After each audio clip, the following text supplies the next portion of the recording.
Hi, Todd Cooper here, standards guy in San Diego, America's finest city. And I'm glad to have with me Steve Griffiths from Johns Hopkins University Applied Physics Lab, who's been advancing in the MDIRA project, Medical Device Interoperability Reference Architecture. Steve, on May 26th, gave an update to us as part of the IEEE IHE HL7 working group meetings on that project. And I'm pleased to have him give us that update here today. So Steve, take it away. Well, thank you very much, Todd. I'm happy to be here and to share the MDIRA project with our listeners. The MDIRA team has been working on this project for the U.S. Army Medical Research and Development Command since late 2018. And we're into our third phase of the project. And what I want to do today is bring you up to speed with a brief introduction to MDIRA, give you an update for the two main or primary deliverables to the Army, to the sponsor, those being the MDIRA reference architecture document, which I'll talk about in a little bit, and a second major deliverable is the MDIRA reference implementation, which is an actual prototype system that conforms to the MDIRA reference architecture. And then we'll talk a little bit about the MDIRA conformance of DDS-based open ice implementation, and I'll give a final update on some robotics work that we're doing. First of all, I want to show you how MDIRA fits into the system development process. Our understanding is that companies and development bodies or manufacturers come up with ideas and a list of requirements and concepts for their projects. So on the left side of our waterfall chart here, you see the operational requirements and concepts that a manufacturer might come up with to create a new medical device. And you see at the bottom on the left, industry standards, profiles, and guidance. These design requirements are based on industry requirements and guidance that helps the manufacturer develop their product. Now, these standards are pretty dense, pretty thick, and give a lot of detail that the manufacturer has to understand. And the profiles attempt to simplify those for the manufacturer. Now, what APL has done is we've reviewed the environment, the standards environment, and we've looked at other industries to see what kind of requirements and guidance they might have for certain aspects like security, interoperability, modularity, functionality, and for implementation. So what we've done is with the MDIRA reference architecture, we've created a set of requirements and guidance for those functions or topics. And we've created the MDIRA specification document, which we believe acts as a guide document for developers as they start to bring together their products. You'll see at the first green arrow, system requirements and an architecture come out of these various documents, and these will become the design documents. You see that at the upper right, MDIRA profile. I already mentioned that a profile would take the detail in an existing standards and constrain and direct the manufacturer into means in which they can conform to the standards with their specific requirements and come up with a set of design specifications that they can then implement into their system. The MDIRA reference implementation, which I'll go into in a minute, can act as a prototype or a demonstration model for them to base their new product on, and they can use it, the reference implementation, to both guide them in the development against the MDIRA requirements, as well as use it to test the interoperability of their device with the other functions or components in a MDIRA conformance system. And again, that would yield an autonomous, the anticipation is that it would yield an autonomous medical care system. As I mentioned, the reference implementation is a prototype or demonstration of the MDIRA reference architecture. And what we've done at APL is we've created this reference implementation to both demonstrate the components within the MDIRA reference architecture, some of which are represented in the blue boxes at the bottom. You see the supervisor subsystem, the user manager, which restricts access to the system, a data logger that would record all device data that's created for the patient, and any kind of interaction with the system, button presses, new rate changes that are accepted, those actions, as well as system or device specific information that's not necessarily visible to the user, would be recorded in the data logger. And there can be other non-medical device applications that are running on the system. But primarily at the top, you see the patient, in our case, a simulated patient, is being treated with a couple of closed loop therapies, one managing fluid.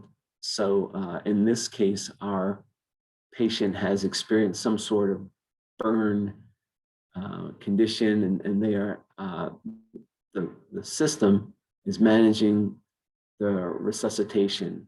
It's monitoring the fluid out of the patient using the urimeter, and also monitoring or controlling the infusion rate of the infusate to the patient. That's the left closed loop system, and you'll see that those are boxed together in a kind of goldish brown outer box, which indicates that there's only one pathway or communication path for that system to communicate with the MDIRA components and subsystems, or the MDIRA network. Whereas on the right, the blood pressure management system, which would be monitoring the patient's vital signs, an algorithm, a vasopressor administration algorithm, would be on the system, and an infusion rate, again, is delivering vasopressor medication to the patient. But you'll see that those three systems or components are independently connected to the MDIRA system. That's either one is an acceptable means of communicating in a MDIRA implementation. You'll notice that the pink-green boxes between the components or subsystems are currently in place for each one of the components, because at this point, those boxes act as hardware, software adapters that translate information both to and from the individual component to the MDIRA system and to the other components on the network. Right now, no component is MDIRA conformant. MDIRA reference architecture is new, and no one has made their devices conformant with the MDIRA system. So we're using these adapters to translate from one system or subsystem to another, and the components that are also on the network. So I mentioned the MDIRA specification document version 2.0.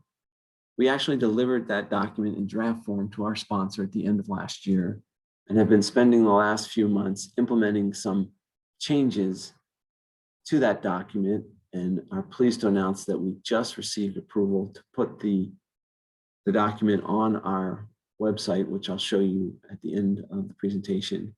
But these changes we've been working on include a new conformity assessment section, which would help the user in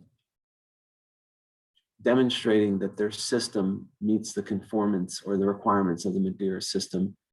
The hope being that once the conformity assessment section is followed, you'd have a submission-ready package for some regulatory agency or some other requirements body that needed to evaluate your conformance.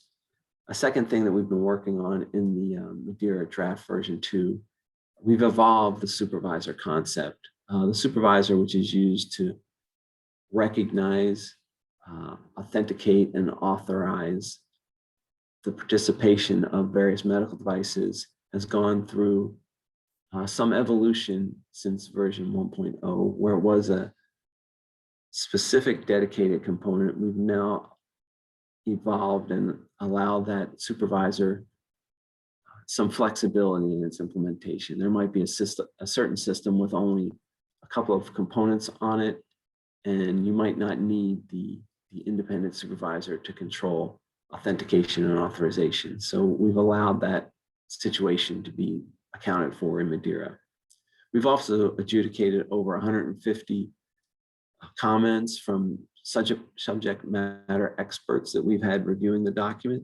And these comments may be something as simple as using the word can or may, or reducing or changing concepts that weren't clear as they reviewed the document. So we've brought a lot of clarity to MDIRA version 2.0.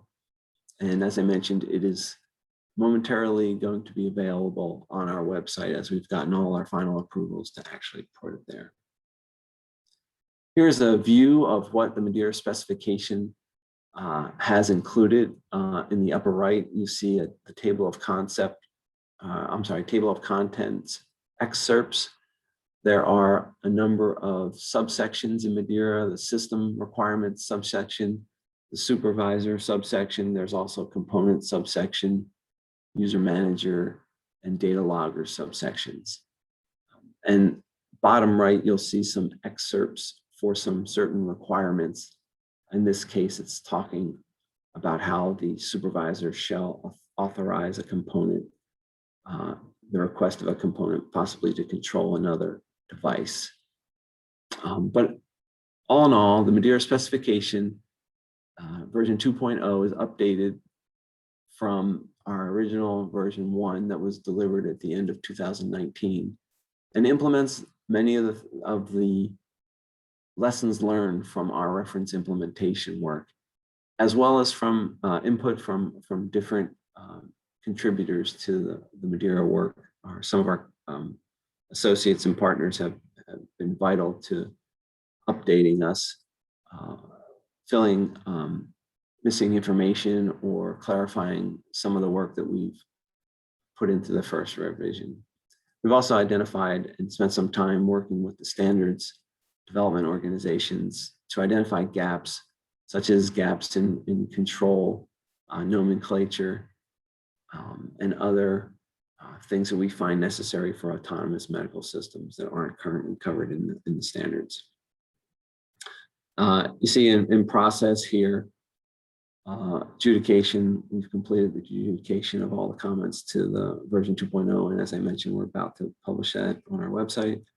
And something that we're happy to introduce is the first practical application of MDIRA in the virtual hospital project. That's a project that Patrick is working on with input from MTech. In the future, we hope to address those gaps in the standards that we've identified, as well as to develop a MDIRA profile to provide the guidance on the application of the standards in the MDIRA specification. I wanted to mention why we built the reference implementation. We did that so that we could demonstrate a system that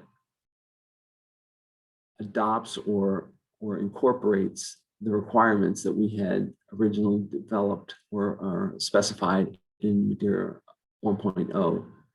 And those requirements are all about security, trusted control, reliability, and safety. We've learned many things that were incorporated into the version 2.0.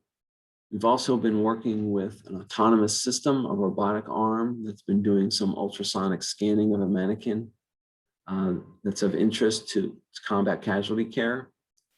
So we've learned how an autonomous system might interact with a MDIRA conformance system, and we've included some of those lessons learned in our document.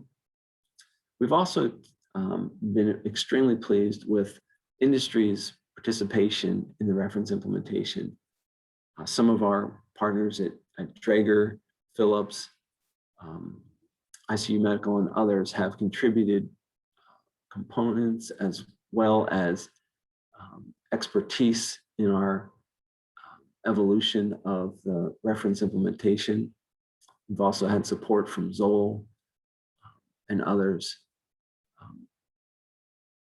So all in all, the reference implementation is to prove out the concepts that we included in the MDIRA, as well as identify gaps in the interoperability standards, and it's been very effective. Again, here's another view of our reference implementation. You can see the Philips monitor, the vasopressor administration algorithm that was provided by ARCOS and UTMB, some of the work they're doing down in Texas, as well as we've used a peristaltic pump in our initial work, as the clinical pump wasn't ready for the reference implementation, but the laboratory pump allowed us to learn interaction with an infusion pump. We also developed on the lower left, I guess, blue box vital signs display application. We created a number of applications that allows us to monitor data that's flowing back and forth between the different devices. In our initial reference implementation, we showed how one might transition from a Draeger vital signs monitor to a Philips and back. The goal being plug and play or plug and trust of the components, so that when your system is using the vital signs provided by one medical device, we can remove that device, consider it having malfunctioned, and replace it with a different manufacturer or just a different instance of the same kind of pump. I'm sorry, vital signs monitor, and continue our work. The system can continue to work without interruption. You'll see on the lower right that burn navigator, that fluid resuscitation algorithm, also provided by ARCOS, that we've developed an adapter to include its working in the MDIRA conformance system. We also have external interfaces that we've been working on that are able to provide data to an external dashboard or some other device that might be outside of the MDIRA system. And again, the bottom box or rectangle shows the simulator that we used and provides patient simulated data to the MDIRA reference implementation. We're happy to discuss our MDIRA reference implementation video that is also available on our website that shows and demonstrates the discovery, registration, authorization, and authentication of the MDIRA system by the supervisor, and different components come onto the network. We also demonstrate what a patient care manager might be able to do, taking over control of a system that has shown a technical or patient alert. You can go to the website and view how the MDIRA reference implementation is implemented, and how some of the concepts in MDIRA have been demonstrated in our reference implementation. We also did some work implementing a DDS-based system based on some of the work that's been done at Mass General Hospital and the medical device plug and play lab there. We basically had a couple of requirements that we wanted to implement with the product Open Ice, and we had some involvement with RTI and DocBox, two of our other partners. RTI provided their Connects DDS Secure software to allow us or allow MGH to implement a security layer on the DDS implementation. We also used RTI's DDS recording service for data logging. So a dedicated data logger was implemented. Some other work involved data quality monitoring, as well as a system safety fallback mechanism. Those were implemented in the work at MGH. Finally, I'd like to just talk a little bit about MDIRA's relationship to robotic systems. And I call your attention to the center gray rectangle, which represents the robot arm in this instance. We're not trying to stipulate how the robot would perform its functions with its integration into the MDIRA system. But the robot is viewed as an independent subsystem, and MDIRA acts, it recognizes the robot as being on the system, and there are some integrations with the robot. We're basically registering the robot system as a new medical device or as a new device on the system, but we don't interfere with any of its control systems, any of the actions that it makes as it performs its programmed or validated functions, in this case, a robotic scan of a patient for something such as tension pneumothorax or something else. So MDIRA is able to interact, not only recognize, but authorize the use of a robotic system within an instance. Maybe you have a remote user who's needing information on a patient or some sort of internal patient condition, and we'll give some commands to the robot. The robot might perform those functions and give some data or some images back to the remote user.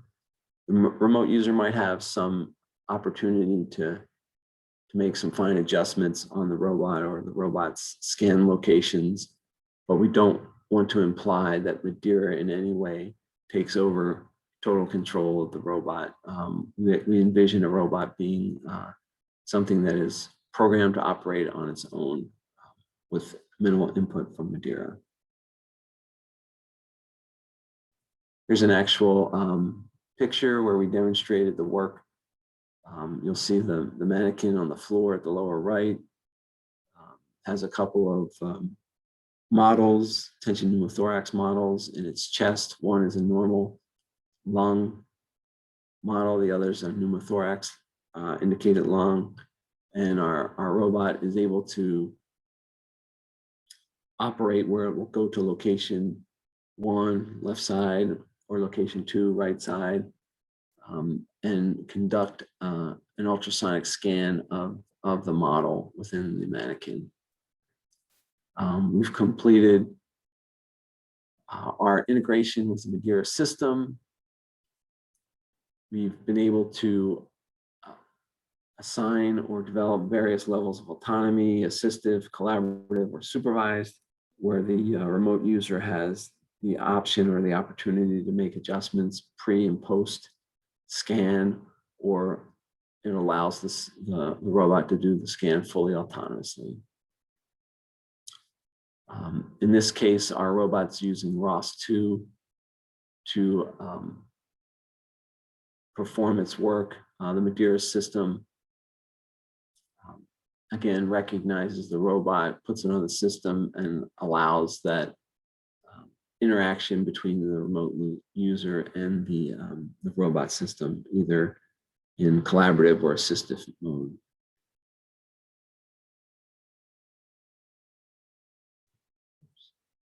I just wanted to mention again our collaborators. We've worked with the Johns Hopkins Armstrong Institute for Patient Safety, Massachusetts General Hospital, the MDPMP lab, our friends at DocBox, of course, our prestigious collaborator from Trusted Solutions Foundry, that's Todd himself, Arcos, which I mentioned.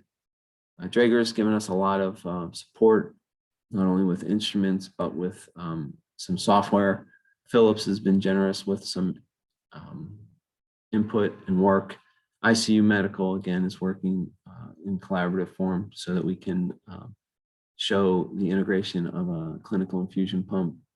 Zoll's provided us a ventilator. Capsule worked with us on the external data interface. We've just been very fortunate to have great collaborators, and we're extremely pleased with the level of effort from all of them. In summary, MDIRA Specification 2.0 will be released this week. We've clarified what's in it, and we'll continue to advocate for community consensus, communications, information model, and nomenclature standards. The reference implementation has provided us with experience and a lot of lessons learned that helped us prove the credibility of the MDIRA architecture. That SDC-based reference implementation will continue to be updated throughout this month. The second DDS-based reference implementation is complete. It's based on open ICE and will be available sometime in the middle of the year. MDIRA supports the development of advanced care systems, including autonomous systems, medical robots, AI, and telemedicine. And we'll continue to add increasing rigor to MDIRA as technologies mature and as our work continues. There's much work to continue beyond our current funding, and we're anticipating that the current sponsor, the Medical Research and Development Command, will continue work going forward, and we look forward to sharing our results at the next opportunity. Oh, here's our website. Here's our snapshot of our homepage. MDIRA website, https://www.jhuapl.edu/MDIRA. And I thank you very much for your time and attention. Thank you very much, Steve. Really appreciate it. And as you just said, if you look at this URL, there's a lot of information on there. And we're also advancing a MDIRA profile in the joint IHE HL7 Gemini device interoperability project.